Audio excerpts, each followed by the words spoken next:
Mi hijo me jaló a un lado en medio de la fiesta y me dijo de frente: «No vuelvas a presentarme como la mujer que me dio la vida. Me da vergüenza».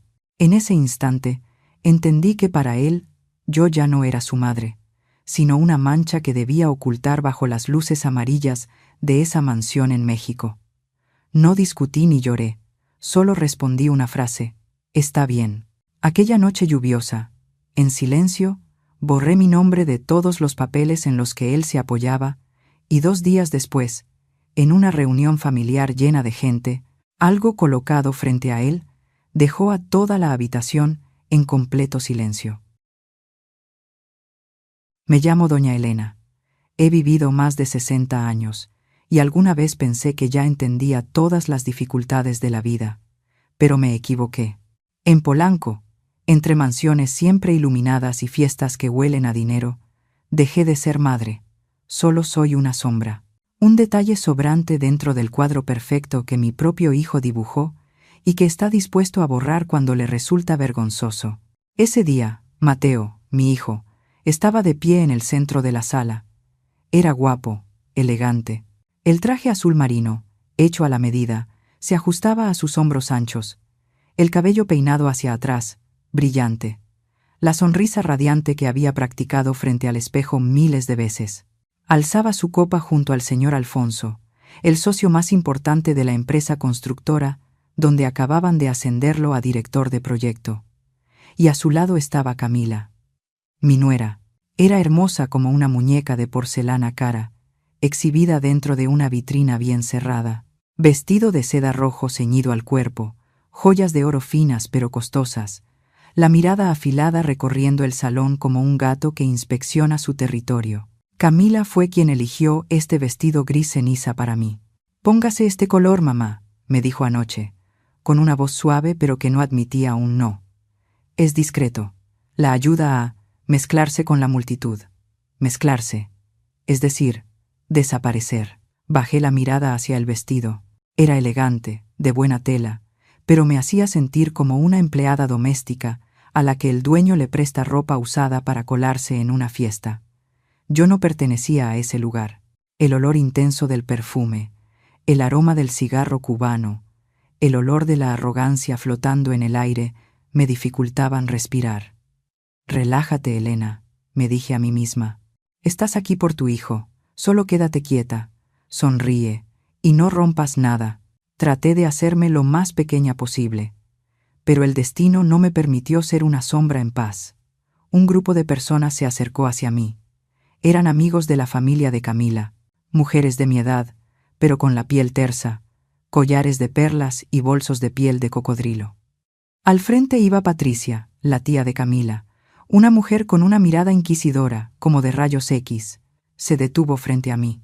Sus ojos me recorrieron de la cabeza hasta mis zapatos de tacón bajo, una mueca apenas perceptible, que duró una décima de segundo, pero que vi con total claridad. Era una evaluación, una clasificación.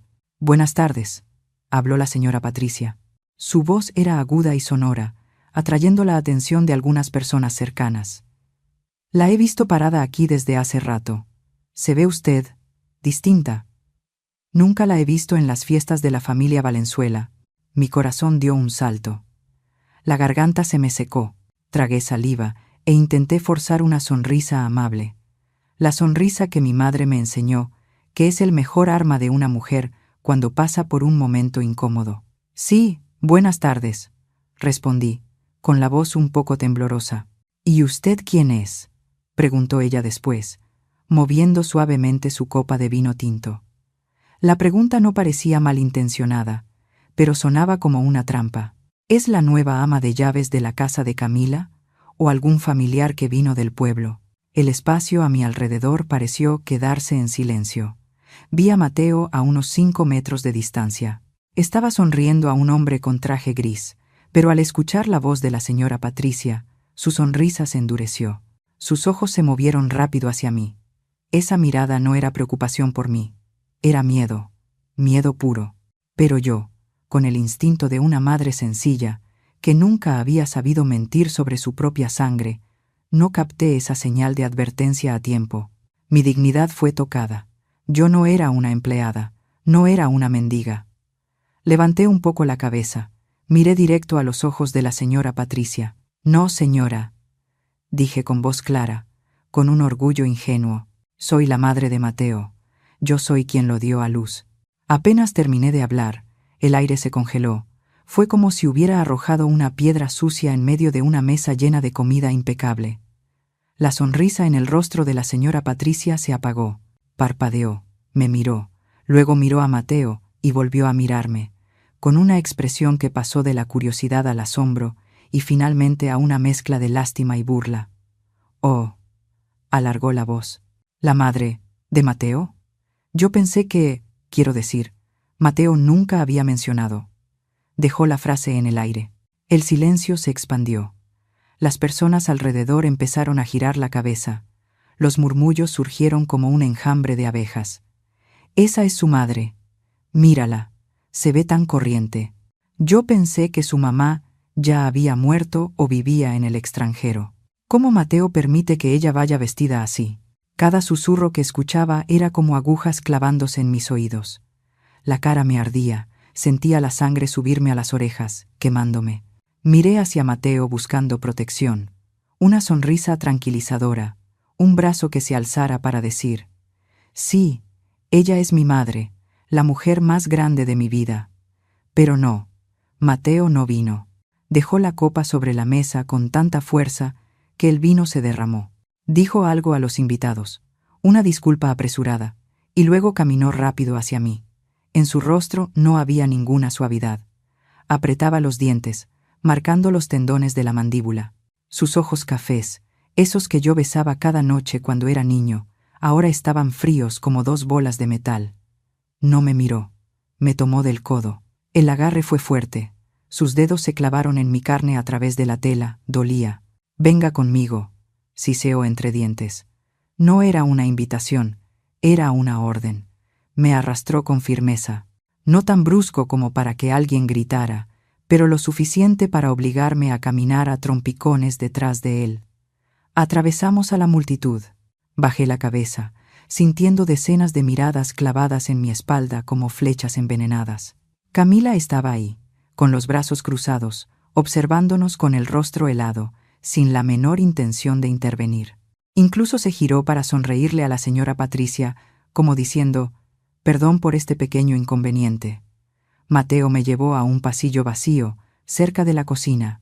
El olor fuerte de la comida, el choque de platos y cubiertos, se oía detrás de la puerta. La luz aquí era amarillenta, opaca, tan distinta del brillo del salón. Me soltó. Perdí el equilibrio y tuve que apoyarme en la pared para no caer. Me froté el codo adolorido y levanté la vista hacia mi hijo. Iba a preguntarle: «¿Qué pasa, hijo? ¿Hice algo mal?» Pero Mateo no me dio oportunidad. Se dio la vuelta de golpe y acercó su cara a la mía. Su aliento olía a licor caro y a rabia contenida.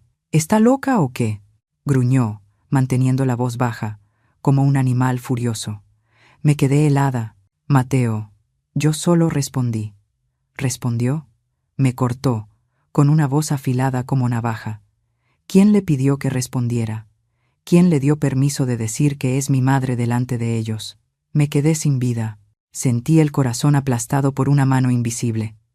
«¿Qué dices?», susurré, con la voz rota. «Soy tu madre. Es la verdad. ¿Acaso ser tu madre es un pecado?» Mateo se pasó la mano por el cabello brillante hacia atrás y soltó un suspiro irritado. Me miró de arriba abajo, con un desprecio absoluto. Por primera vez en mi vida, vi a mi hijo mirarme como si yo fuera basura que había que recoger. Dio un paso más hacia mí. Se inclinó y me susurró al oído, palabra por palabra, claro, cruel, frío. «Escuche bien», dijo. «Nunca vuelva a presentarse como la mujer que me dio la vida delante de esa gente». Lo miré, con las lágrimas a punto de salir, pero me mordí el labio para detenerlas. «¿Por qué?», pregunté, apenas como un soplo. Él se enderezó, acomodó su corbata de seda, y ya no me miró a los ojos, sino al vacío detrás de mí. «Porque me da vergüenza», dijo. La frase cayó pesada, directa, sin una sola duda. Me avergüenza su origen. Me avergüenza su forma de hablar de pueblo. Me avergüenzan sus manos llenas de callos. Usted no pertenece a este mundo, Elena. Usted es una mancha en mi currículum perfecto. No me llamó mamá, me llamó usted. Dijo mi nombre sin nada más. Elena. Me quedé ahí, apoyada contra la pared fría. El dolor inicial desapareció y fue reemplazado por un vacío que entumecía. Recordé estas manos desgranando maíz para criarlo. Recordé esta espalda cargando ladrillos para construir los cimientos de su vida. Y ahora decía que le daba vergüenza. No estaba enojado porque yo hubiera hecho algo mal. Se avergonzaba de mi existencia. Un silencio largo se extendió entre madre e hijo. La música suave del salón llegaba lejana, como de otro mundo. Mateo pareció darse cuenta de que había ido demasiado lejos. O quizá temió que yo armara un escándalo. Bajó el tono, pero ese tono suave era aún más aterrador que un grito. Sonaba como la voz de alguien superior, concediendo una gracia a un sirviente. ¿Entendió?, preguntó, con voz plana. Ahora vuelva allá. No diga nada. Quédese quieta. Tome algo y luego le diré al chofer que la lleve temprano a casa. Sacudió una mota de polvo invisible de mi hombro, un gesto a la vez cercano y distante que daba escalofríos. Lo miré a los ojos por última vez. Busqué al niño pequeño que alguna vez fue mi hijo, pero ese niño ya había muerto. Murió en este pasillo cargado del olor a comida sobrante. Frente a mí solo quedaba un hombre extraño, con mi sangre en las venas, pero con el alma de un demonio. No lloré. Las lágrimas de una mujer mayor son valiosas. No deben desperdiciarse en quienes no saben apreciarlas. Enderecé la espalda. Acomodé el vestido arrugado por el tirón de hace un momento. Lo miré de frente, con una calma que incluso a mí me sorprendió. Está bien, dije. 3 palabras, cortas, sin reproches, sin súplicas, sin explicaciones. Mateo pareció sorprendido por mi reacción. Esperaba gritos, llanto, el drama de una vieja de pueblo. Pero no le di ese gusto. Está bien, repetí. No volveré a avergonzarlo. Usé la palabra usted. El corte empezó por el pronombre. Mateo se detuvo un segundo, frunció levemente el ceño, pero enseguida el alivio se apoderó de su rostro. Asintió. Bien. Gracias por entender. Se dio la vuelta y se fue sin mirarme una sola vez. Su espalda recta avanzó con seguridad hacia las luces brillantes de la fiesta, donde lo esperaban el buen licor, la música elegante y los halagos falsos. Yo me quedé en la sombra, sola. Sus pasos se alejaron. Tac, tac, tac. El sonido de sus zapatos caros golpeando el piso de mármol sonaba frío, como clavos entrando en un ataúd. Respiré hondo. Olor a cebolla frita, a aceite viejo. El olor de la realidad. Alicé el vestido gris ceniza. Salí del pasillo y regresé al salón. Todo seguía igual de lujoso. La gente seguía riendo y conversando. A nadie le importó nuestra breve ausencia. Volví a mi rincón, junto a la columna de mármol. Tomé de nuevo la copa de champaña ya tibia. Me quedé ahí, en silencio, como una estatua, como un fantasma. Vi a Mateo rodeando la cintura de Camila. Chocaron las copas y sonrieron frente a la cámara de un fotógrafo de una revista empresarial. Camila le susurró algo al oído, y ambos miraron hacia mí. Solo un segundo. Luego apartaron la vista y siguieron actuando como la pareja perfecta. Creían que yo había aceptado mi lugar. Creían que mi silencio era su misión. Creían que esta madre de pueblo había sido derrotada por su brillo y su poder. Se equivocaron. Llevé la copa a los labios y di un pequeño sorbo. El vino era ácido, pero lo tragué. Me tragué la humillación, me tragué el dolor, me tragué el amor de madre que acababa de ser despedazado y se me quemó en el estómago, encendiéndose como una pequeña llama. La llama del despertar. Ya no era la madre de Mateo Valenzuela. Desde este instante, yo solo era doña Elena, y doña Elena nunca permite que nadie pisotee su dignidad, ni siquiera el hijo que parió. Me quedé ahí, en medio del ruido, pero en mi cabeza empezó a formarse un plan, frío y claro como la luz de los candelabros de cristal del techo. Si tú fueras yo, Si estuvieras en mi lugar en este momento, rechazado y humillado por el mismo hijo por el que sacrificaste toda tu vida, delante de cientos de extraños, ¿qué harías? ¿Llorarías y saldrías corriendo? ¿Te lanzarías a darle una bofetada? ¿O harías como yo, quedarte quieta, sonreír y esperar el momento de darle la lección más cara de su vida, que un árbol, si quiere crecer alto, nunca debe cortar sus propias raíces? Quédate conmigo. Esta historia apenas comienza. Y créeme, el silencio de una madre a veces es más aterrador que una tormenta. La pesada puerta de roble de la mansión en Santa Fe se cerró a mi espalda. El pestillo sonó. Clic. Un sonido seco, definitivo, como la tapa de un ataúd cerrándose, encerrándome en un mundo donde ya no tenía derecho a hablar. No encendí la luz. No quería que la claridad revelara lo miserable que me sentía. Avancé a tientas en la oscuridad, dando pasos pesados hacia la habitación destinada para la suegra, en la planta baja, escondida detrás de la cocina, junto al área de lavado. Camila decía que ese cuarto era práctico. Así no tiene que subir escaleras. Es mejor para sus rodillas. Yo creí que era preocupación. Ahora entendía. Era práctico para esconderme cuando llegaban visitas y no querían que subiera al piso de arriba.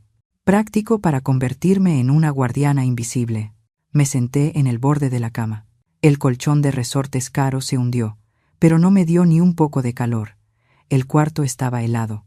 El aire acondicionado central siempre estaba fijado en 19 grados, porque a Camila le gustaba el ambiente fresco al estilo europeo. Empecé a temblar. No por el frío, sino porque la sensación de haber sido desnudada frente a todos hacía un momento seguía pegada a mi piel. Las palabras de Mateo seguían resonando en mi cabeza, una y otra vez, como martillazos contra una pared de piedra. Me da vergüenza. Levanté la mano frente a mí. En la penumbra que entraba desde la luz de la calle, vi mis dedos ásperos, las articulaciones grandes, los callos endurecidos por décadas de trabajar con la azada. Esta mano, justo esta mano fue la que firmó la venta de la tierra en Puebla hace 15 años.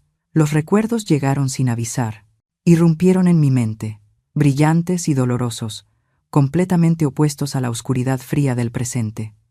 Aquel día, el sol de Puebla era amarillo como miel, pero ardía como fuego. Yo estaba frente a la notaría del pueblo. El viento levantaba el polvo rojo que se pegaba al borde de mi falda. ¿Está segura, señora Elena? El abogado viejo se acomodó los lentes y me miró con pena. Esta es tierra de sus ancestros. 3 generaciones de los Valenzuela vivieron y murieron aquí. Si la vende, ¿con qué va a vivir cuando sea mayor? Recuerdo que no dudé, ni un segundo. Miré hacia Mateo, que esperaba bajo el árbol de jacaranda. Tenía 22 años. Acababa de recibir la carta de aceptación para la maestría de arquitectura en la capital. Llevaba una camisa blanca gastada en el cuello, zapatos de tela llenos de polvo, pero los ojos le brillaban de ambición. Él quería volar. Y esa tierra era la única ala que yo podía darle. Estoy segura, le respondí al abogado. Mi voz entonces era firme y fuerte, no temblaba como ahora. La tierra está muerta, las personas están vivas. Vendo la tierra para comprarle un futuro a mi hijo.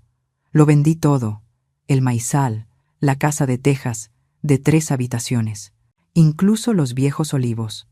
Tomé el fajo de dinero, envuelto en 3 capas de tela, y con manos temblorosas se lo puse a Mateo. Vete, hijo, le dije. No mires atrás. Ve a dónde están los rascacielos que siempre dibujas. Yo estaré bien. Él lloró. Se arrodilló y abrazó mis piernas llenas de lodo. Te lo juro, mamá, sollozó, empapando mi falda con lágrimas. Voy a triunfar. Te llevaré a vivir como una reina. Te construiré la casa más hermosa de Ciudad de México. Nunca más dejaré que sufras. Ese juramento era tan hermoso, tan sagrado. Pero los juramentos, al final, no son más que sonidos que se disuelven en el polvo del tiempo. El rugido de un motor afuera cortó mis recuerdos. Las luces de los faros barrieron la ventana, proyectando manchas de luz en la pared como cuchilladas. Ya habían vuelto. Me quedé inmóvil, conteniendo la respiración. Se abrió la puerta principal. El taconeo de unos zapatos altos golpeó el mármol. Luego, los pasos pesados de un hombre. «No lo puedo creer», resonó la voz de Camila por el pasillo, aguda, cortante, llena de reproche. «¿Viste la cara de la tía Patricia?». Me miró como si hubiera metido un burro en la sala. «Ya basta, Camila», respondió Mateo con cansancio. «Ya lo resolví». «¿Resolver?». Camila soltó una risa seca, helada. «La jalaste como a una delincuente.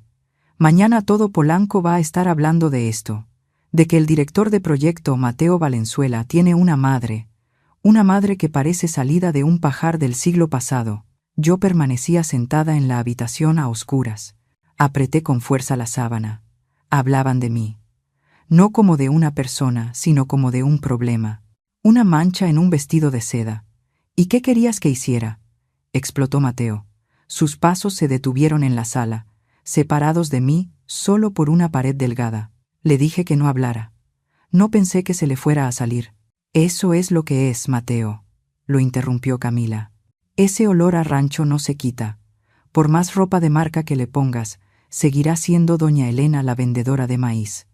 El problema no es lo que dijo. El problema es que estaba ahí». Silencio. Un silencio espeso, aterrador. Esperé que Mateo la contradijera. Esperé que dijera: «No hables así de mi madre. Vendió toda su vida para que yo estuviera aquí». Pero no. Solo se escuchó un suspiro largo. Luego, el choque de un vaso de vidrio contra la mesa. Tal vez estaba sirviendo vino. «Tienes razón», dijo Mateo con la voz grave y opaca. «No debí traerla. Pensé que mostrarla daría una imagen de familia tradicional, útil para mi candidatura al consejo directivo. Pero me equivoqué.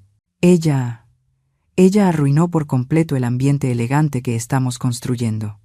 Las lágrimas que había contenido desde la fiesta empezaron a deslizarse en silencio por mis mejillas. Calientes, saladas. No dolían por los insultos de mi nuera, dolía por la complicidad de mi propio hijo. Al final, mi presencia en esta casa, en esas fiestas, no era más que una pieza dentro de su estrategia de imagen. Y cuando esa pieza dejaba de servir, o peor aún, se volvía un estorbo, él estaba dispuesto a desecharla.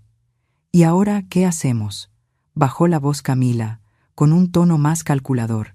«La próxima semana es la fiesta de celebración en esta casa. Los invitados serán 10 veces más importantes que hoy. Incluso viene el presidente del grupo.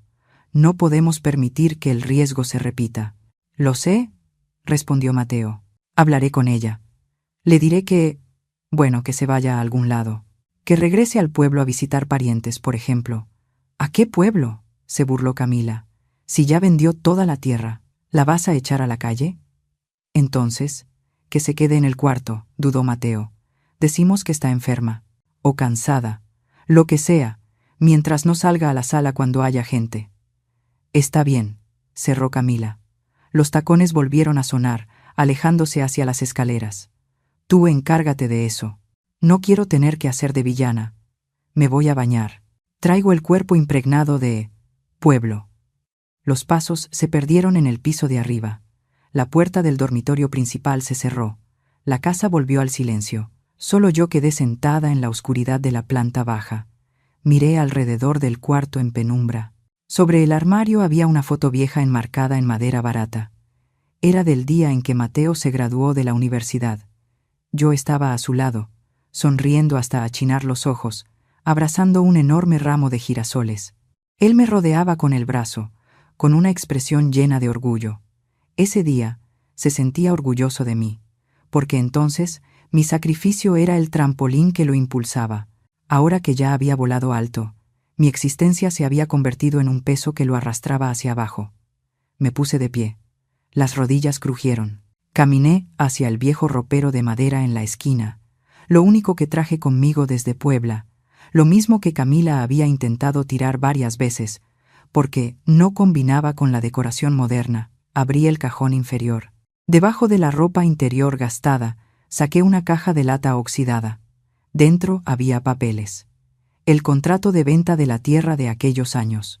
los comprobantes de transferencias bancarias y, lo más importante, los poderes, los estados de cuentas bancarias a nombre compartido que Mateo había creado para evadir impuestos y proteger el patrimonio, usando mi nombre limpio. Hacía 3 años. En ese momento me dijo: «Mamá, ponlo a tu nombre por mí. Mi negocio es riesgoso. Necesito un lugar seguro. Tú eres en quien más confío». Yo firmé, porque confiaba en él. Nunca leí con atención lo que firmaba. Solo sabía que si mi hijo necesitaba, la madre daba. Pero esta noche, bajo la luz tenue de la lámpara que acababa de encender, me puse los lentes para leer. Empecé a leer, línea por línea, palabra por palabra, no como una madre ciega, sino como una mujer que alguna vez supo calcular cada grano de maíz para mantener con vida a su familia durante las sequías. Me di cuenta de algo doloroso pero claro. En la historia de éxito de Mateo, yo ya no era madre.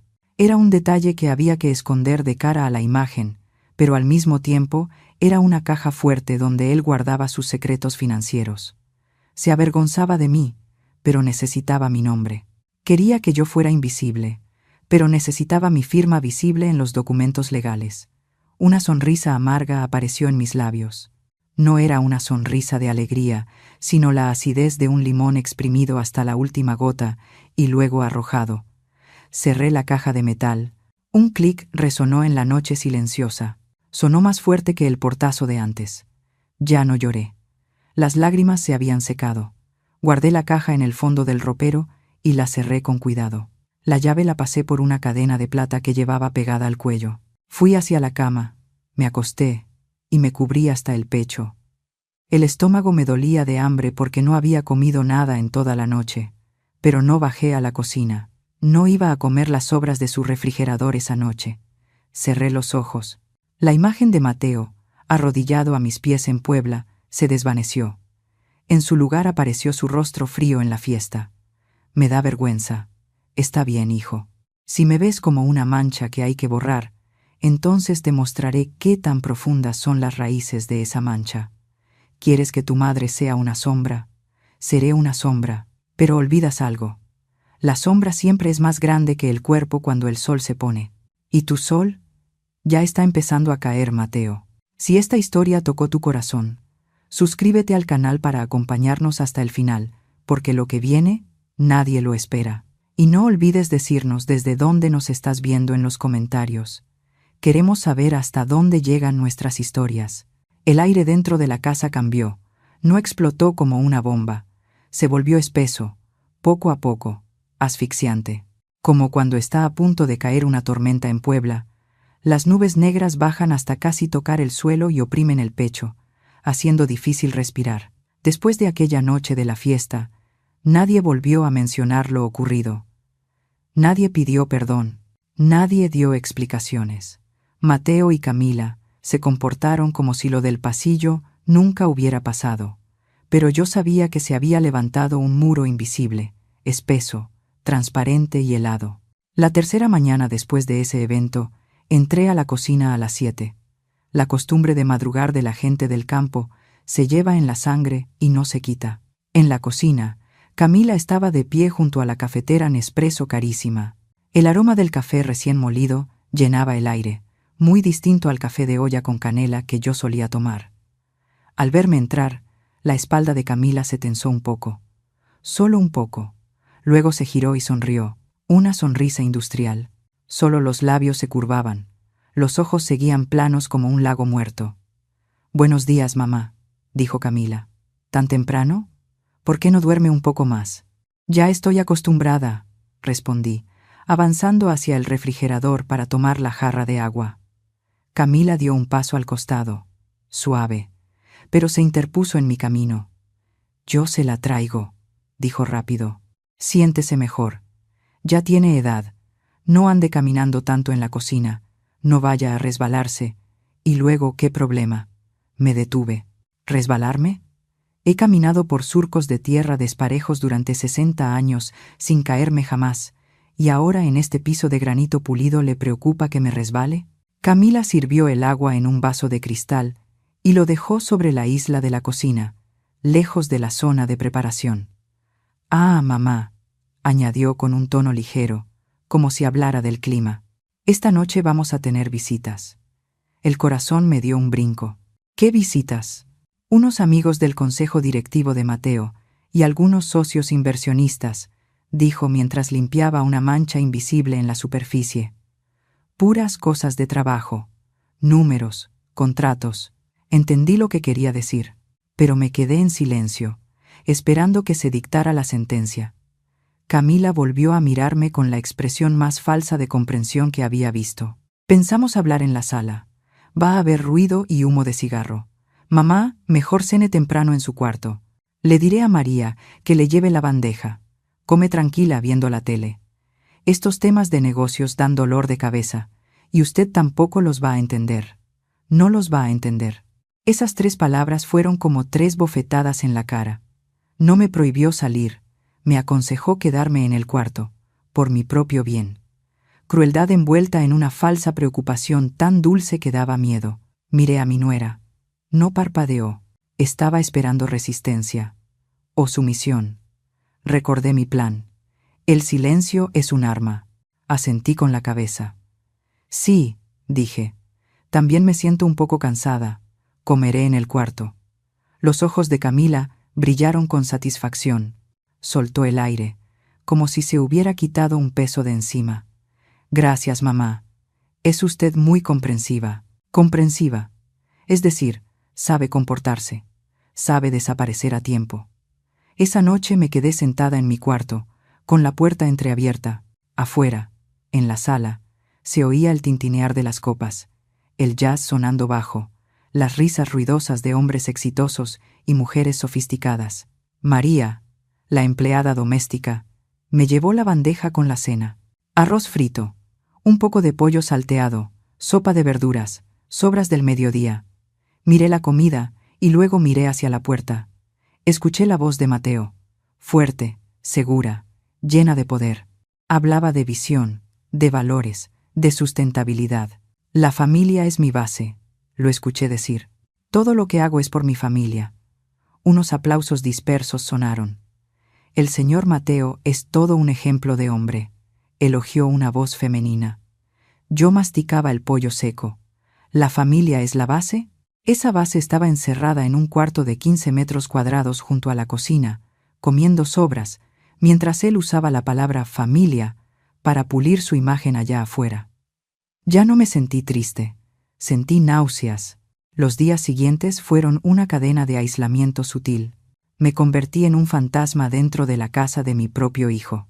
Si entraba a la sala cuando estaban viendo la televisión, Mateo tomaba el control y cambiaba de canal, o se levantaba a traer agua. Si preguntaba por el trabajo, Mateo respondía: «Es complicado, mamá, no tienes que preocuparte». Si quería salir al jardín a podar las plantas, mi único gusto. Camila llamaba al jardinero para que lo hiciera delante de mí, con la excusa: «Que lo haga un profesional, así queda bonito. Si lo hace mamá, no va con el estilo del jardín». Me quitaron la voz, me quitaron la presencia, me quitaron incluso el valor de mi trabajo. Yo sabía lo que estaban haciendo. Estaban dibujando un círculo de tiza a mi alrededor. Cada día, ese círculo se hacía un poco más pequeño, hasta que no me quedara lugar para estar, ni aire para respirar, y yo desapareciera por voluntad propia. Pero yo no soy un animal encerrado esperando el día del sacrificio. Yo observaba. Noté que últimamente Mateo llegaba tarde, con ojeras, bebía más. Noté que Camila hablaba por teléfono a puertas cerradas, con tono áspero, mencionando palabras como banco, vencimiento, liquidez. Había olor a problemas. Una tarde, cuando Mateo llegó temprano, decidí intentarlo una última vez. Un intento de reconciliación, o al menos de confirmar mi desesperación. Toqué la puerta de su despacho. «Pasa», respondió con voz cansada. Entré. El cuarto olía fuerte a cigarro. Mateo estaba sentado detrás del escritorio, con la cabeza entre las manos. Al verme, se sobresaltó un poco y se enderezó. «Mamá, ¿pasa algo?» «Estoy ocupado». Me acerqué y me senté en la silla frente a él. «Mateo», dije su nombre. «¿Podemos hablar?» Estoy muy ocupado, mamá. Evitó mirarme mientras revolvía unos papeles. Solo quiero preguntar. Respiré hondo para mantener la calma. ¿Qué hice para ponerte en una situación tan incómoda? Más allá de lo de la fiesta. Mateo soltó un suspiro largo, cargado de paciencia forzada. «¿Otra vez con eso?», dijo. «No pasa nada. Es solo presión del trabajo». «¿Te avergüenzas de que sea pobre?», pregunté de frente. Mateo se quedó quieto y levantó la vista. Por un segundo vi culpa en sus ojos. Pero enseguida la coraza del orgullo volvió a cubrirlo todo. «No es pobreza», dijo con frialdad. «Es falta de encaje. Tú no entiendes cómo funciona este mundo. Aquí la imagen lo es todo. La gente mira cómo te vistes, cómo hablas, y con eso juzgan mi capacidad. Yo no puedo explicarles que eres una buena persona. Eso no les importa. Solo ven lo que no encaja». «¿Entonces me escondes?», pregunté. «No te escondo», se defendió, pero su voz sonó débil. «Yo solo te protejo. Y me protejo». «¿Te proteges?», repetí. «Sí, estás protegiendo tu silla de director». Mateo golpeó el escritorio. ¡Bang! «¿Y qué?», gritó. «Esa silla mantiene a toda esta casa. ¿Crees que el dinero de las medicinas, la comida y esta casa cae del cielo? ¿De verdad pensaste que vender unos cuantos terrenos en el pueblo alcanzaba para vivir toda la vida?». Me quedé inmóvil. Se estaba atribuyendo el mérito. Usaba el dinero para golpearme en la cara. Olvidaba quién le dio las primeras monedas para aprender a ganarse la vida. Me levanté despacio. Lo miré, sin rabia, solo con lástima. «Está bien, Mateo», dije. «Ya entendí». Me di la vuelta y caminé hacia la puerta. «No le des importancia a estas cosas pequeñas», dijo detrás de mí, con un tono apenas arrepentido, pero todavía con aire de superioridad. «Descansa. Yo me encargo de todo». Cerré la puerta. La puerta de madera gruesa quedó entre mi hijo y yo. Me apoyé en ella y cerré los ojos. El último lazo se acababa de romper. Esa noche no pude dormir. La inquietud me carcomía por dentro. Cerca de las 2 de la madrugada tuve sed. La garganta me ardía como si hubiera tragado cenizas. Abrí la puerta despacio y salí descalza al pasillo para ir a la cocina. La casa estaba a oscuras. Solo un hilo de luz amarilla se filtraba por la puerta del despacho de Mateo, el mismo lugar donde había estado esa tarde. La puerta no estaba bien cerrada. Pensé en pasar de largo. No quería oír más crueldades, pero un nombre me detuvo. Mi nombre. «Doña Elena». Era la voz de Camila, baja, rápida, apurada y claramente calculadora.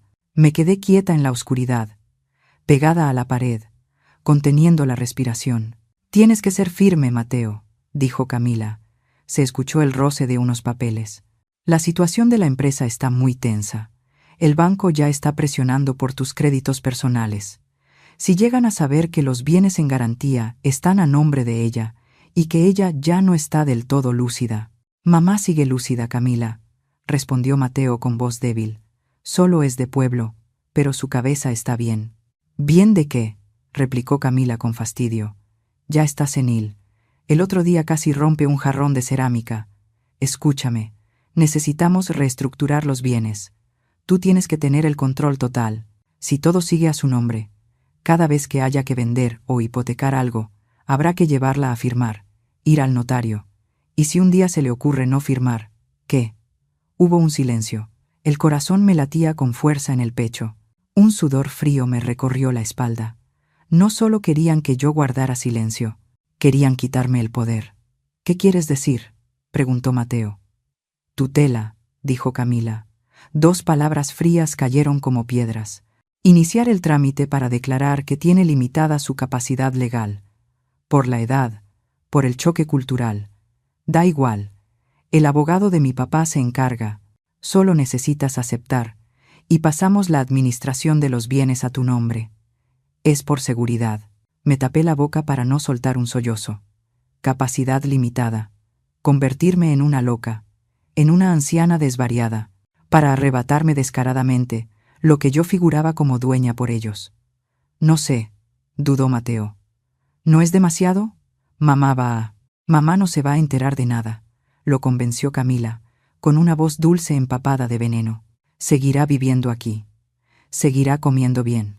Solo que en los papeles, tú decidirás. ¿Quieres perder tu puesto de director por las deudas? ¿O prefieres ser un hijo bueno pero estúpido? Se oyó el suspiro de Mateo. Un silencio largo, interminable. Y entonces la respuesta de mi hijo resonó, baja, pero clara en la quietud de la noche. Déjame pensarlo, pero ve preparando los papeles. Mi mundo se derrumbó, sin ruido, se derrumbó en silencio. Mi hijo, el que parí con mi propio cuerpo, estaba considerando convertir a su madre en una enferma mental para quedarse con los bienes. Di un paso atrás. Y otro. Las piernas me temblaban, pero me obligué a no hacer ruido. Retrocedí hasta mi cuarto. Cerré el cerrojo. Me dejé caer en el suelo frío, con la espalda apoyada contra la puerta de madera. En la oscuridad, mis ojos permanecían bien abiertos. Ya no quedaban lágrimas. Se habían secado hacía mucho tiempo. Ahora, en el fondo de mi mirada, solo quedaba la ferocidad de un animal acorralado, mostrando los colmillos para defenderse. Querían que estuviera loca. Querían declararme incapaz. Está bien. Iban a ver cómo era una doña Elena loca, pero no del tipo de locura que ellos esperaban, sino la furia de una tormenta a punto de arrasar el castillo de arena que habían construido. Miré hacia el viejo ropero. Mañana mismo, dejaría de ser una víctima. A la mañana siguiente, la casa estaba silenciosa como una tumba. Mateo y Camila se habían ido temprano al trabajo, dejando una calma falsa, una calma que ocultaba corrientes peligrosas bajo el piso de mármol. No salí al jardín, no bajé a la cocina, fui directo a la guarida del lobo, el despacho de Mateo. La puerta no estaba cerrada, tal vez porque pensaba que esta vieja de pueblo no sabía nada de los secretos escondidos en carpetas gruesas, o quizá porque me despreciaba tanto que ni siquiera se molestó en protegerse. Entré. El olor a cigarro frío impregnaba las cortinas, mezclado con el rastro de un perfume masculino caro. No temblé. Mis manos estaban frías, pero firmes. No había venido a buscar cariño. Había venido a buscar las pruebas de la sentencia de muerte que estaban preparando para mí. Sobre el escritorio de caoba oscura y brillante, una carpeta de cuero azul oscuro reposaba en el centro. A su lado, una pluma fuente con tapa dorada, destapada. Era como una invitación. Me acerqué. Mis dedos recorrieron la superficie fría del cuero. Abrí la carpeta. La primera hoja que apareció ante mis ojos era un documento legal lleno de texto. El logotipo de un prestigioso bufete de abogados de Paseo de la Reforma estaba impreso en la esquina superior izquierda. El título, en letras negras y gruesas como tinta china, decía: Expediente de evaluación de capacidad legal y procedimiento de tutela. Nombre de la persona evaluada: Elena Valenzuela. Motivo: deterioro cognitivo por edad avanzada, demencia. Solicitante de la tutela: Mateo Valenzuela. Contuve la respiración. Fue como si alguien me hubiera dado un golpe brutal en el estómago. Las entrañas se me retorcieron. Pasé a la siguiente página. Otro documento. Era la cesión del control administrativo de los bienes. Lo enumeraba todo. El terreno en las afueras que compré con mis ahorros de 10 años, ahora valía 5 veces más. 2 departamentos que puse a mi nombre para ayudarlo a evadir impuestos. Y lo más importante, el derecho a voto en la empresa constructora, donde yo figuraba con el 15% de las acciones nominales, algo a lo que nunca di importancia porque creía que solo era un trámite. Todo estaba siendo empaquetado para pasar a manos de Mateo. Al final del documento, una línea pequeña, anotada en tinta roja por el abogado, decía: con que la señora Elena firme o exista un certificado de incapacidad legal, el control será completamente suyo. Nadie podrá intervenir. Me quedé mirando esa frase. La vista se me nubló, no por la edad, sino por la crueldad. No solo querían echarme, querían despojarme de todo antes de lanzarme a la calle. Querían convertirme en una anciana senil, inofensiva, sin nada, viviendo de su caridad. Una lágrima cayó sobre el papel. Me apresuré a limpiarla con la mano. No debía llorar. Las lágrimas podían borrar las pruebas. Escuché el motor de un coche en la entrada. Habían vuelto. Antes de lo previsto. El corazón me latía con fuerza, como un tambor de guerra. Cerré el expediente deprisa y lo dejé exactamente en el mismo lugar. Giré la pluma para que quedara en el mismo ángulo. Retrocedí. Observé una última vez. Todo estaba perfecto. Salí rápido del despacho y cerré la puerta justo cuando se oyó la llave entrando en la cerradura de la puerta principal. Me metí en el baño del pasillo y tiré de la cadena para crear un ruido falso. Cuando salí, Mateo estaba de pie en el vestíbulo, aflojándose la corbata. Me vio. Mamá. Me saludó con un leve gesto de cabeza, cansado, pero tratando de parecer normal. ¿Todo bien en casa? Lo miré. Lo miré fijamente a esos ojos cafés iguales a los de su padre. Alguna vez vi amor en ellos. Ahora solo veía cálculo. Sonreí. Una sonrisa suave, amable, un poco torpe, justo como el papel de vieja senil que él quería asignarme. Bien, hijo, dije. Solo fui al baño. Ya estoy vieja. Los riñones no ayudan. Mateo soltó el aire. La desconfianza en su mirada se disipó. Está bien, mamá, descanse. Voy un momento al despacho. Pasó junto a mí. Su espalda era grande, firme. Me quedé mirándolo alejarse. No sabía que la mujer que estaba detrás de él ya no era la madre de campo, débil y sumisa. Era una mujer que acababa de ver el cuchillo en su propio cuello y había decidido agarrar el mango. Volví a mi cuarto. No encendí la televisión. Me senté en la cama y saqué el teléfono. Ese celular viejo, casi un ladrillo, que Mateo siempre despreciaba llamándolo pieza de museo. Marqué una serie de números que sabía de memoria, aunque no los había usado en 10 años. Sonó. Una vez, 2 veces. Bueno, respondió una voz anciana, ronca, pero con autoridad. Señor Suárez, dije, con voz fría y firme. Soy yo, Elena. Elena, la de Puebla. Hubo un segundo de silencio. Luego su voz se animó. ¿Doña Elena? ¿Cuánto tiempo? ¿En qué puedo ayudarla? Necesito que venga a Ciudad de México, dije. Mañana mismo. Traiga su sello de notario. Y traiga también la copia del poder original que firmamos hace 10 años. ¿Pasa algo? Sí, respondí, mirando fijamente la pared blanca. Hay personas que quieren robar lo que no les pertenece, y necesito enseñarles una lección de derecho. Colgué. Saqué el chip del teléfono, lo partí en 2 y lo tiré a la basura. Compraría uno nuevo. Esta guerra necesitaba discreción absoluta. ¿Mateo quería jugar a lo legal? Bien, jugaría con él. Pero esta vez yo pondría las reglas. 3 días después, el día de la sesión de fotos familiar, era el evento de imagen más importante del año para Mateo. Las fotos se publicarían en la revista Forbes México, junto con una entrevista sobre joven empresario destacado. La casa estaba hecha un caos desde muy temprano. Maquillistas, estilistas y peluqueros iban y venían sin parar. Luces, flashes y reflectores llenaban la sala. Camila lucía espectacular con un vestido de gala color verde esmeralda. Era hermosa, de una belleza afilada y fría. Mateo vestía un traje negro con moño. Parecía un caballero perfecto. ¿Y yo? Me dieron un atuendo tradicional modernizado. Seda color beige, con bordados discretos. Elegante pero envejecido. Que la mamá se siente en este sillón, indicó el stylist. Pose de abuela dulce, bondadosa, como apoyo emocional. Obedecí sin protestar. Me senté. El maquillista retocó mi rostro, cubriendo arrugas y cansancio. «Sonría, señora», gritó el fotógrafo. «Sonría bien. Familia feliz». Sonreí. Mateo se colocó detrás de mí, con la mano sobre mi hombro. Camila se sentó a mi lado, apoyando apenas la mano sobre mi rodilla.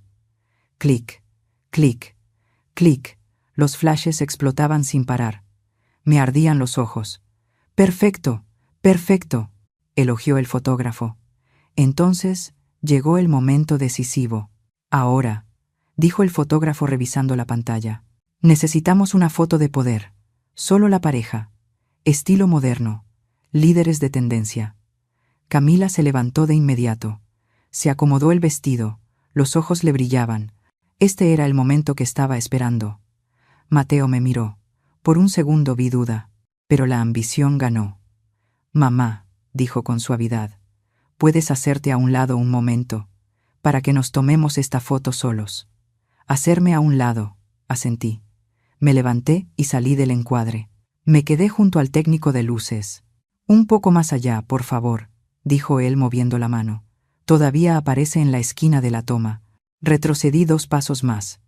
Aún así no era suficiente. «Mamá», llamó Camila desde lejos, con una voz empalagosa, «¿por qué no vas a la cocina a revisar la sopa? O mejor sube a descansar. Esta toma va a tardar». Me estaba echando, ya no de forma disimulada, sino directa. Mi presencia, aunque fuera solo una sombra borrosa en la esquina de la foto, era demasiado para su perfección. Los miré a los dos. Ahí estaban, en medio de la sala, hermosos, elegantes, hechos el uno para el otro. Eran el rey y la reina de ese castillo. Y yo era quien había construido ese castillo, y ahora me expulsaban de sus puertas. Un frío me recorrió la espalda. Ya no era dolor, era una lucidez total. La última gota había caído en el vaso lleno de aguante. «Está bien», dije. Mi voz se perdió entre la música de fondo y las indicaciones del fotógrafo. Nadie me escuchó. Me di la vuelta. No fui a la cocina. No subí a descansar. Caminé hacia mi cuarto, pero esta vez mis pasos ya no pesaban. Eran ligeros, la ligereza de alguien que acaba de soltar la última carga emocional. Entré al cuarto. Cerré la puerta. Eché el cerrojo. Fui hasta el closet. Esta vez no saqué la vieja caja de metal. Saqué de debajo de la cama una pequeña maleta de cuero. La había preparado la noche anterior, después de la llamada con el señor Suárez. Abrí la maleta. Dentro no había ropa, solo documentos, montones de documentos, estados de cuenta bancarios, acciones, escrituras, papeles fiscales y un sello rojo intenso con un nombre grabado, Elena Valenzuela. Me senté frente al pequeño escritorio en la esquina del cuarto. Saqué una hoja en blanco, tomé la pluma. No escribí una carta de despedida, no escribí una carta de reproches.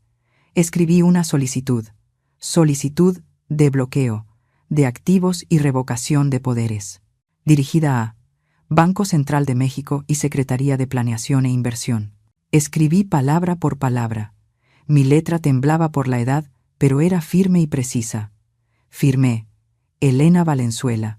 El trazo bajo la firma se alargó, fuerte, como un cuchillo partiendo el papel en 2. Listo. Dejé la pluma.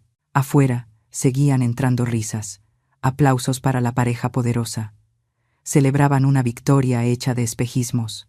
No sabían que los cimientos bajo sus pies acababan de ser retirados. Me miré en el espejo. La mujer reflejada ya no lloraba. Sus ojos estaban secos, profundos y fríos como el fondo de un pozo. «Mateo», me susurré, «¿quieres imagen? Te daré imagen. ¿Quieres vergüenza? Te enseñaré lo que es la verdadera humillación». Doblé la solicitud y la metí en un sobre. Mañana, esta bomba sería detonada, pero hoy los dejaría dormir una última noche, el sueño tranquilo de los condenados antes de la ejecución. Apagué la luz. El cuarto quedó en penumbra. Solo mis ojos permanecieron abiertos, brillantes en la oscuridad. 9 de la mañana. El sol de Ciudad de México caía dorado sobre Paseo de la Reforma como miel espesa. La gente se apresuraba. Autos lujosos pasaban junto a vendedores ambulantes en la acera. Yo estaba sentada en una pequeña notaría escondida en un callejón tranquilo. No era una oficina de cristal reluciente de un corporativo. Aquí el tiempo parecía detenido. Olor a papel viejo, a tinta, a madera polvorienta. El señor Suárez estaba sentado frente a mí. Su cabello era completamente blanco. Sus manos temblaban al sostener el sello de bronce, pero sus ojos detrás de los gruesos lentes eran afilados. «¿Estás segura, Elena?», preguntó el señor Suárez por última vez. Lo miré. Miré el documento sobre la mesa de roble.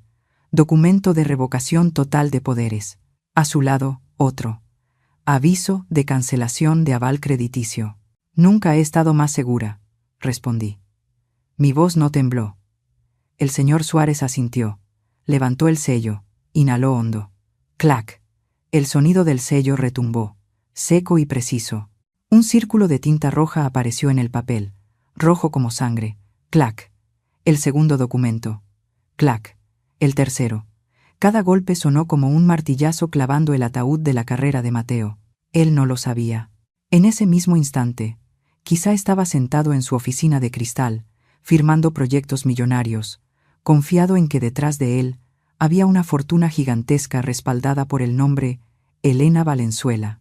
No sabía que ese nombre acababa de desaparecer. «Está hecho», dijo el señor Suárez, empujando el expediente hacia mí. «En un plazo de 24 horas, el sistema bancario se actualizará. Las órdenes de bloqueo entrarán en vigor. Las tarjetas adicionales quedarán suspendidas. La facultad de firma del joven Mateo quedará anulada». Tomé el expediente. Era liviano, pero su peso bastaba para derrumbar un edificio entero. «Gracias», dije. «¿A dónde irá ahora?», preguntó él, con cierta preocupación. «¿A dónde tengo que ir?». Me levanté. «Señor Suárez, mantenga esto en secreto hasta el último minuto. No deje que él lo sepa antes de que empiece la fiesta». El anciano sonrió, la sonrisa astuta de un zorro viejo y leal.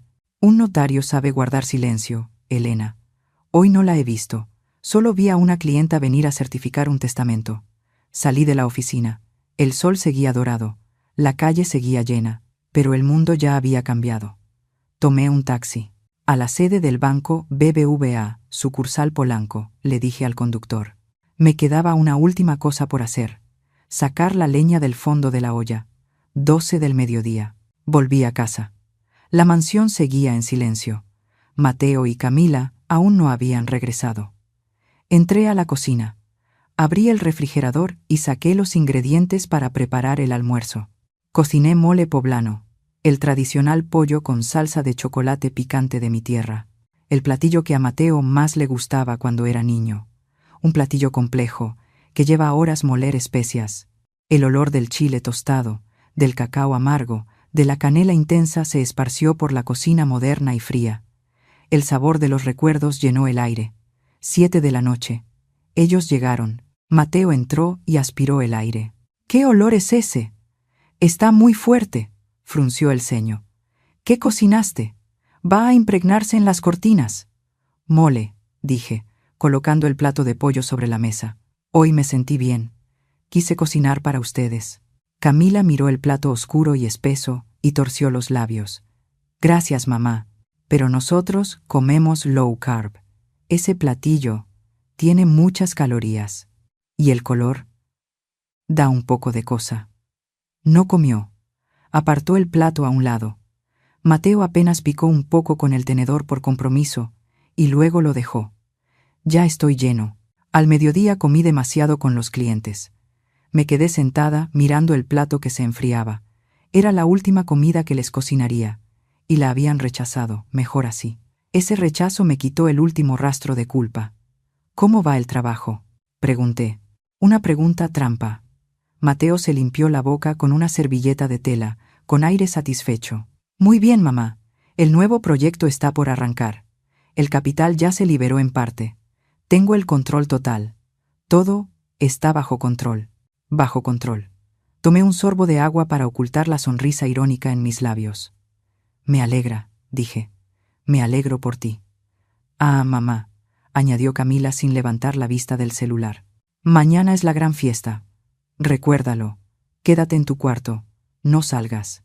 Contratamos seguridad en la entrada para controlar a los invitados. No les pongas las cosas difíciles. Seguridad contratada, para impedir que su propia madre salga». «Ya lo recuerdo», respondí. «No voy a molestar». Me levanté y recogí los platos. Vertí toda la olla de mole en el bote de basura. El sonido de la comida cayendo, golpeando la bolsa negra, fue el sonido de mi compasión siendo arrojada. Lavé la olla, la sequé y la guardé en su lugar. Todo quedó limpio, sin rastro. Igual que esta mañana, cuando borré mi nombre de su vida financiera, Volví a mi cuarto y me acosté. Esta noche sería larga. Escuché la risa de Mateo por teléfono en la habitación de al lado, presumiendo su futuro. Ríe, hijo, ríe todo lo que quieras esta noche. Porque mañana, cuando salga el sol, despertarás dentro de una pesadilla. 4 de la mañana, la hora de los espíritus. El cielo estaba negro como tinta, y una neblina helada cubría el jardín. Me levanté. En realidad, no había dormido. Me puse la ropa más discreta, pantalón negro, camisa blanca y un suéter gris encima, zapatos de suela blanda que no hacían ruido. No llevé mucho conmigo. Un bolso pequeño con mis documentos, algo de efectivo que había retirado de mi cuenta personal y la foto de mi esposo. Miré el cuarto por última vez. La cama impecable, el closet medio vacío. Dejé ahí toda la ropa llamativa que Camila me había comprado para arreglarme cuando hiciera falta. Dejé todo lo que no era mío. Salí a la sala, la casa enorme y silenciosa, la oscuridad devorando los muebles caros. Coloqué las llaves de la casa sobre la mesa de vidrio de la sala. Junto a ellas dejé un sobre blanco, sin sellar. Afuera solo decía una palabra: Mateo. No escribí mucho ahí dentro, solo una línea. Lo suficiente para que entendiera, pero no lo suficiente para que supiera qué estaba pasando. Abrí la puerta principal. El viento frío entró de golpe, me dio en la cara y me despejó por completo. Salí, cerré la puerta. No volteé a mirar la mansión lujosa. Ese lugar no era un hogar, era una jaula dorada. Caminé hasta la salida del fraccionamiento. Un taxi ya me esperaba, según lo acordado. ¿A dónde la llevo, señora? A la central de autobuses del norte, dije. Quiero irme lejos un rato. El coche arrancó. La ciudad quedó atrás. Sentí el pecho ligero. Por primera vez en muchos años, pude respirar. 8 de la mañana. El sol intenso atravesaba las cortinas del dormitorio principal. Mateo se movió y despertó. Hoy era el gran día. La fiesta por el 5º aniversario de la empresa filial y el lanzamiento del nuevo proyecto. Se estiró, lleno de energía. Giró y sacudió a Camila. Despierta. Hoy hay mucho que hacer. Camila se incorporó con pereza, acomodándose el cabello revuelto. ¿Qué hora es? Las 8. Bajamos a desayunar y luego revisamos lo de los decoradores. Bajaron las escaleras. La casa estaba extrañamente silenciosa. Normalmente, a esa hora ya se escuchaban ruidos en la cocina, la aspiradora, o al menos la voz de doña Elena murmurando algo mientras hablaba con las plantas del jardín. Hoy, silencio absoluto. ¿Y María? Frunció el ceño Camila. ¿Por qué no ha preparado el desayuno? Seguro fue al mercado y no ha vuelto. Se encogió de hombros Mateo. ¿Y mi mamá? Qué raro. Siempre se levanta temprano. Seguro está resentida, encerrada en su cuarto. Soltó Camila con una sonrisa burlona mientras servía jugo de naranja de una jarra de cristal. Mejor así, menos estorbo. Desayunaron rápido. 9 de la mañana. Llegaron los decoradores. La casa se llenó de flores frescas. 10 de la mañana. Elena seguía sin aparecer. Mateo empezó a sentirse inquieto. No era preocupación, era molestia. ¿Hasta cuándo piensa hacérsela sentida?, murmuró. Voy a entrar a llamarla. No quiero desorden cuando lleguen los invitados. Fue hasta la puerta de mi habitación. Tocó. Toc, toc. Mamá, ¿ya despertaste? Sal un momento. Necesito decirte algo. Silencio. ¿Mamá? Giró la perilla. La puerta no estaba cerrada. Entró. El cuarto estaba helado. La cama perfectamente tendida, como si nadie hubiera dormido ahí. El closet abierto de par en par, los ganchos vacíos balanceándose levemente. Sobre la mesa, la caja de metal oxidada, el objeto que siempre acompañaba a su madre, había desaparecido. ¡Camila!, gritó Mateo, con la voz apenas quebrada. Camila entró corriendo, aún con el vaso de licuado en la mano. ¿Qué pasa? Mamá, no está aquí. Seguro salió a caminar. ¿O al parque? No, negó Mateo, señalando el closet vacío. Mira, se llevó sus cosas. Camila miró el interior del closet. Su rostro cambió. ¿Se fue? ¿A dónde va a ir? No tiene dinero. No tiene a dónde ir en esta ciudad. No lo sé. Mateo retrocedió y pateó algo en la sala. Se volvió. Sobre la mesa de vidrio estaban las llaves de la casa, y el sobre, el corazón de Mateo, empezó a latir con fuerza. Un miedo difuso se deslizó dentro de él. No miedo de que su madre estuviera en peligro, sino miedo al escándalo. Si su madre se iba y terminaba vagando, o regresaba al pueblo a armar ruido, ¿qué pasaría con su imagen? Tomó el sobre. La mano le temblaba un poco. Sacó la hoja del sobre. Solo una línea corta, escrita con letra temblorosa, pero tan marcada que había rasgado el reverso del papel. Ustedes querían que yo desapareciera para verse bien ante los demás. Les concedo ese deseo, pero el precio de esta desaparición lo pagarán ustedes mismos. Mateo leyó la frase. Su rostro se quedó pálido. ¿Qué es esto? Camila le arrancó el papel de la mano y lo leyó por encima. Esta vieja está amenazando con qué. Soltó, pero la voz le temblaba. ¿Qué precio? ¿Qué puede hacer ella? Mateo no respondió. Miró el llavero. Recordó la conversación en la oficina días atrás. Recordó el silencio extraño de su madre en los últimos días. Sacó el teléfono con prisa. «Bueno, ¿banco?» Habla Mateo Valenzuela. Revísenme el saldo de la cuenta corriente. Rápido. Del otro lado dijeron algo. El rostro de Mateo pasó del blanco al gris. Dejó caer el brazo. El teléfono resbaló hasta el sofá. «¿Qué pasa?», gritó Camila. «Dime». Mateo miró a su esposa. Sus ojos estaban perdidos, llenos de pánico. «La cuenta está congelada». «¿Cómo que congelada?» «Todas. La cuenta conjunta, las cuentas de la filial, las tarjetas de crédito. Todo está a nombre de mi madre. O requiere su firma. Entonces llámala. Haz que las desbloquee. El número no está disponible». En ese momento. Ding dong. Sonó el timbre. Alegre, animado. La voz del personal se escuchó desde la entrada. «Señores, los primeros invitados ya han llegado. El señor Alfonso y su esposa están en el vestíbulo». Mateo y Camila se miraron. Afuera se oían la música, el tintinear de copas, las risas de la alta sociedad. Adentro, una bomba acababa de activarse. Y el detonador, doña Elena, había desaparecido sin dejar rastro. Mateo se quedó paralizado en medio de la sala.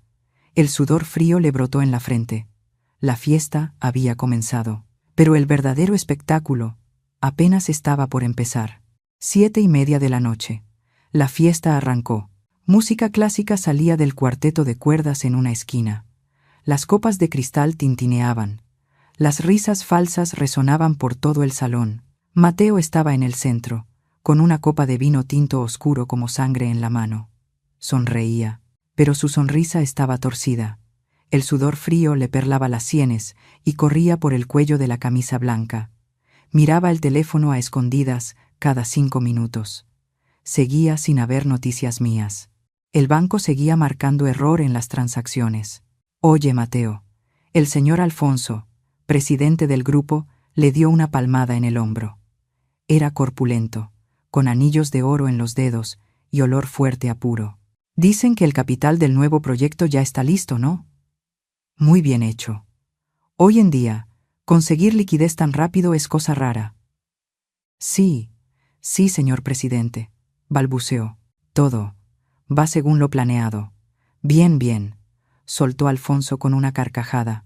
«Vamos, brindemos por nuestro talentoso director de proyecto». Todos alzaron las copas. «Felicidades, Mateo. Felicidades a la familia Valenzuela». Mateo tragó un sorbo de vino amargo. Sintió como si se tragara un pedazo de vidrio.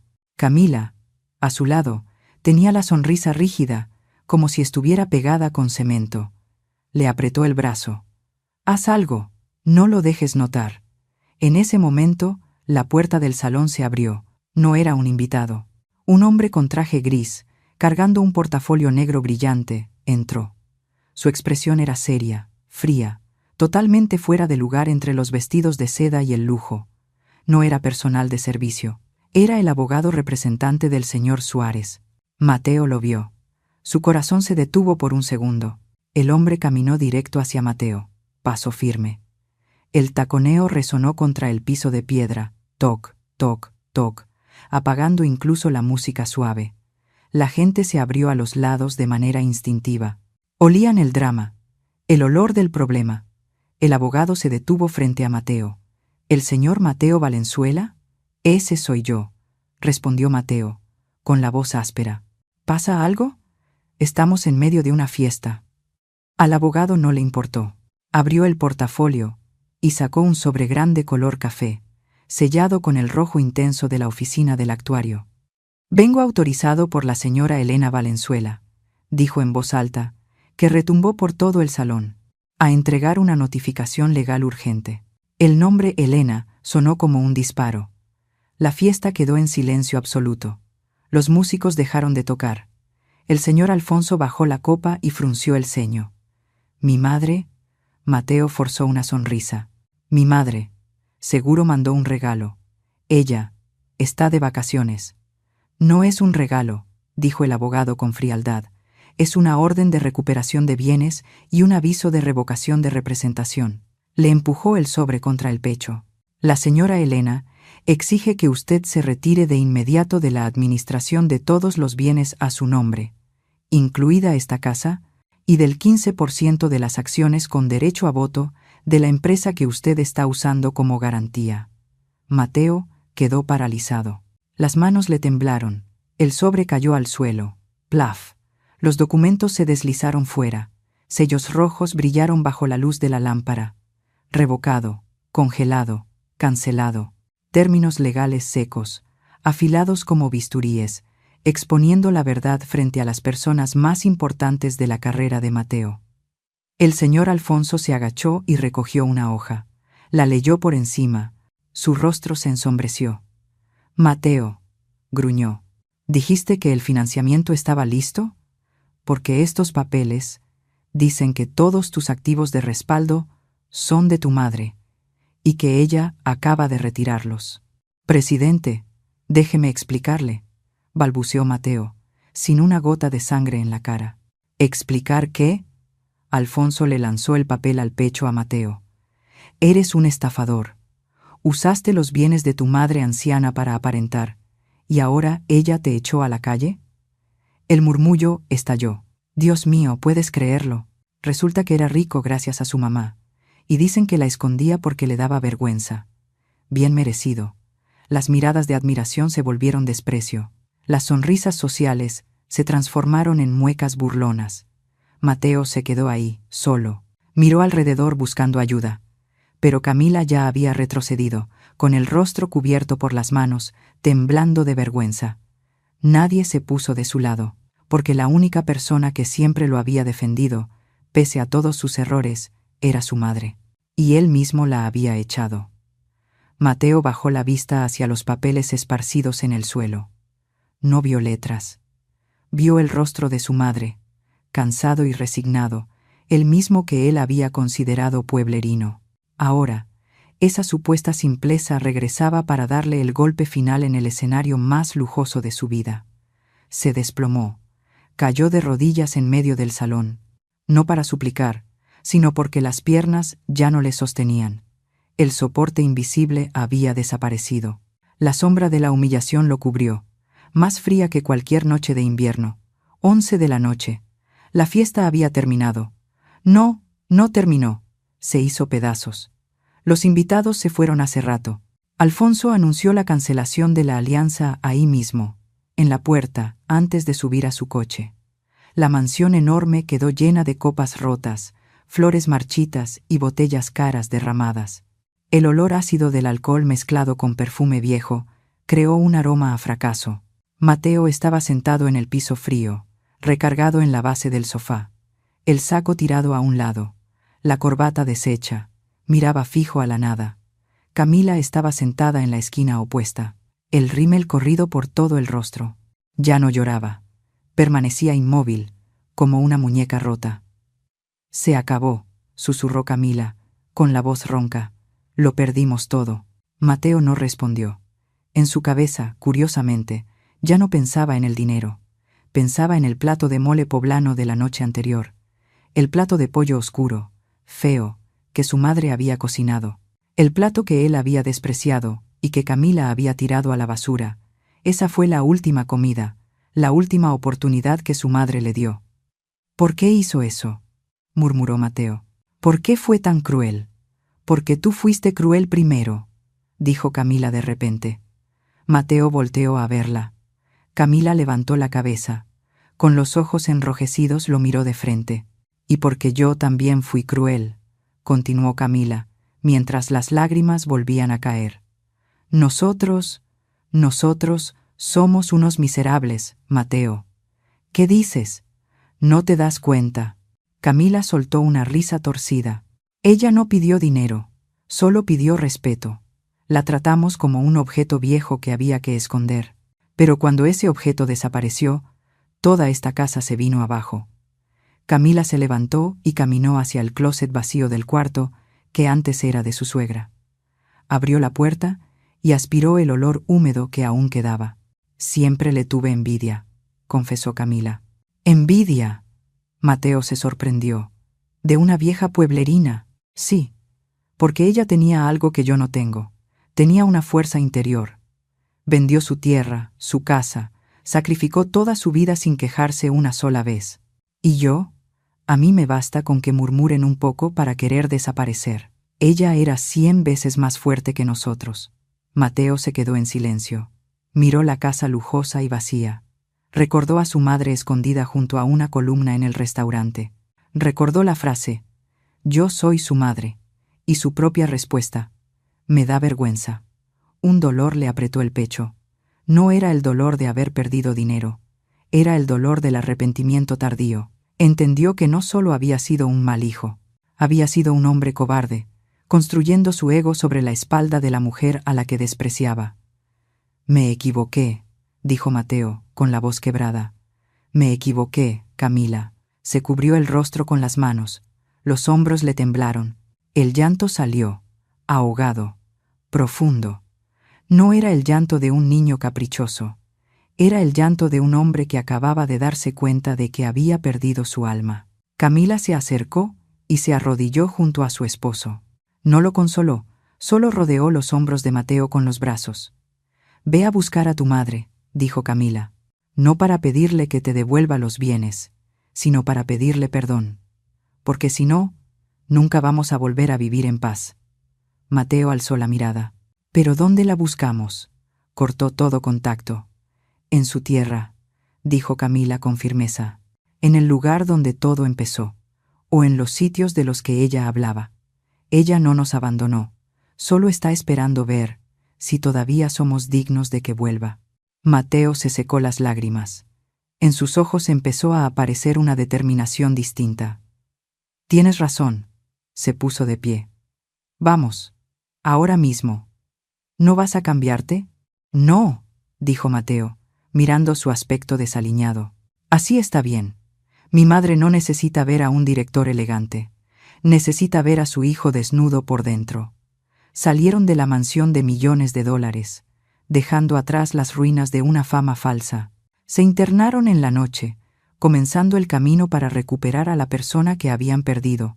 2 días después, en un antiguo monasterio a las afueras de Puebla, con muros de piedra cubiertos de musgo y un huerto de naranjos cargados de fruta, yo estaba sentada en un banco de piedra, podando rosales espinosos. La luz de la tarde se filtraba entre las hojas, dibujando manchas doradas sobre mi ropa de tela áspera. Aquí todo era tranquilo. No había fiestas ni cálculos. Solo el sonido de las campanas vespertinas y el aroma de las hierbas sabía que vendrían. El señor Suárez me había avisado que estaban buscando por toda la ciudad y que, al no encontrarme, habían regresado al pueblo y seguido el rastro a través de parientes lejanos. Se escuchó el crujido de la grava en el arco de la entrada. No me giré. Seguí cortando. Tac, tac. Pasos dudosos, pesados. Se detuvieron a unos 3 pasos detrás de mí. «Mamá». La voz de Mateo, áspera, temblorosa. Dejé las tijeras. Sacudí el polvo de mis manos. Y me giré lentamente. Frente a mí había 2 personas hechas pedazos. Mateo llevaba la ropa arrugada, la barba descuidada y los ojos hundidos. Camila ya no tenía nada de altiva. El rostro sin maquillaje estaba pálido, y los zapatos de marca llenos de lodo. Se veían miserables. Pero ante mis ojos, nunca habían sido tan reales.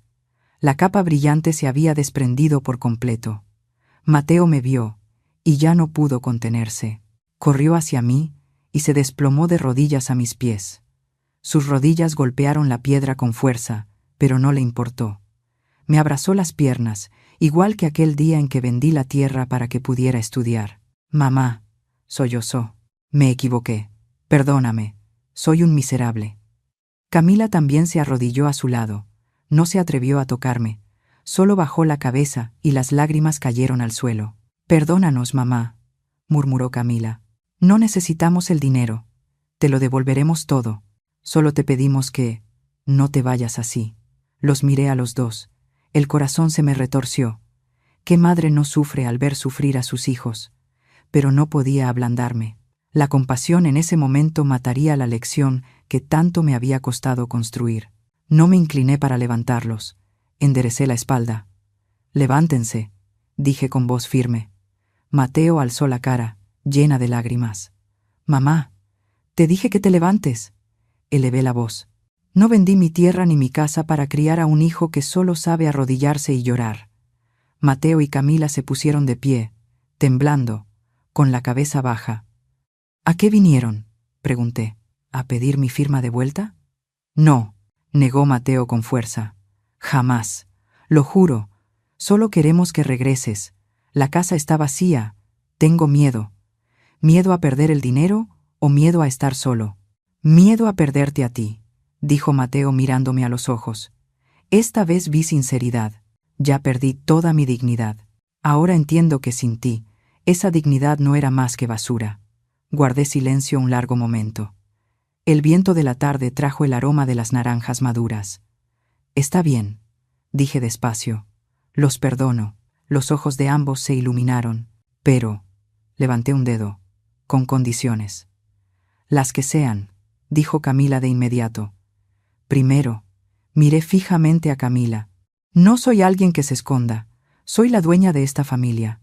Si hay visitas, me sentaré en la sala. Hablaré con mi acento del campo. Me vestiré como yo quiera. Si alguien se avergüenza, esa persona es la que se va». «Sí», Camila asintió una y otra vez. «Te presentaré ante todos». Segundo, me volví hacia Mateo. «Mi dinero es mío. Tú trabajarás y pagarás tus deudas por tu cuenta. No volveré a firmar nada. Tienes que aprender a pararte sobre tus propios pies. Si te caes, te levantas solo». Mateo apretó los labios y asintió. «Lo entiendo. Empezaré de nuevo». Y tercero, bajé un poco la voz. «Una vez a la semana, comerán lo que yo cocine, sin low carb ni dietas. Comerán para recordar de dónde vienen». «Me lo comeré todo», sonrió Mateo entre lágrimas. «Aunque se queme, me lo comeré». Suspiré, aliviada, como si me quitara de encima un peso enorme. Abrí los brazos. «Vengan».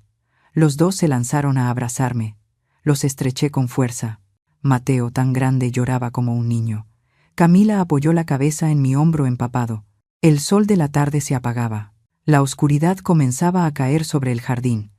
Pero esta vez, la oscuridad ya no era fría, porque mi familia había sido reconstruida, no con dinero ni con prestigio, sino a través de la ruptura y el renacer.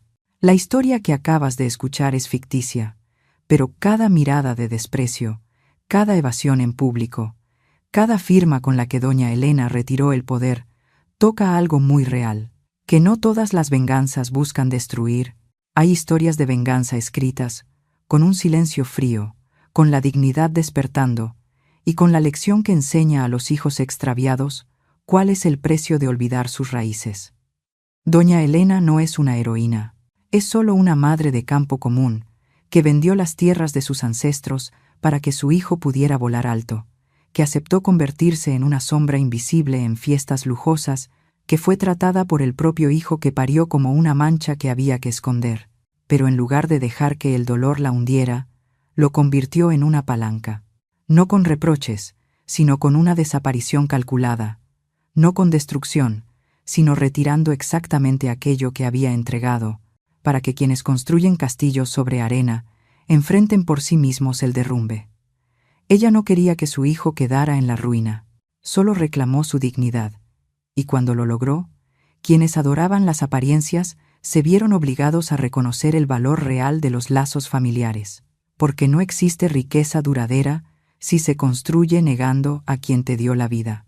Contamos esta historia no para promover el castigo, sino para recordarte que hay sacrificios que no deben ser incondicionales si alimentan la ingratitud, silencios que no son sumisión, sino la pausa antes de la tormenta de la justicia, y madres que, aun teniendo en sus manos el poder sobre los bienes, eligen dejar una salida, no por debilidad, sino porque entienden que el mayor castigo para un hijo no es perder dinero, sino el arrepentimiento de casi haber perdido a su madre. Si alguna vez alguien cercano se avergonzó de tu origen, si te apartaron de reuniones familiares, si tuviste que tragarte las lágrimas, recuerda que la mejor venganza no es aplastar a otros, sino retirar la ayuda para que comprendan que sin ti no son nadie. Y si aún crees un poco en la ley de causa y efecto, comparte esta historia, porque quizá, en algún lugar, haya una madre sentada en una habitación oscura que necesita escuchar que en las historias de venganza, el verdadero ganador no es el más cruel, sino quien se atreve a enseñar la lección del respeto antes de que sea demasiado tarde. Cuando cierres este video, recuerda algo. No todo éxito es riqueza. Hay vidas que con solo levantar la cabeza y reconocer su origen ya han ganado para siempre la batalla de la conciencia. Deja un mensaje para doña Elena y para las madres que resisten en silencio en los comentarios. Y no olvides suscribirte al canal Historias con Calma. Aquí, cada historia es un espejo que refleja los rincones ocultos de la piedad filial y nos recuerda que el dinero puede comprar una fachada brillante, pero no la paz del alma. Al final del video, te invitamos a ver 2 historias de venganza más, donde mujeres arrinconadas aprendieron a contraatacar no para destruir, sino para restablecer el orden del respeto, porque a veces, solo al perder todos los apoyos, se aprende a mantenerse en pie sobre las propias piernas.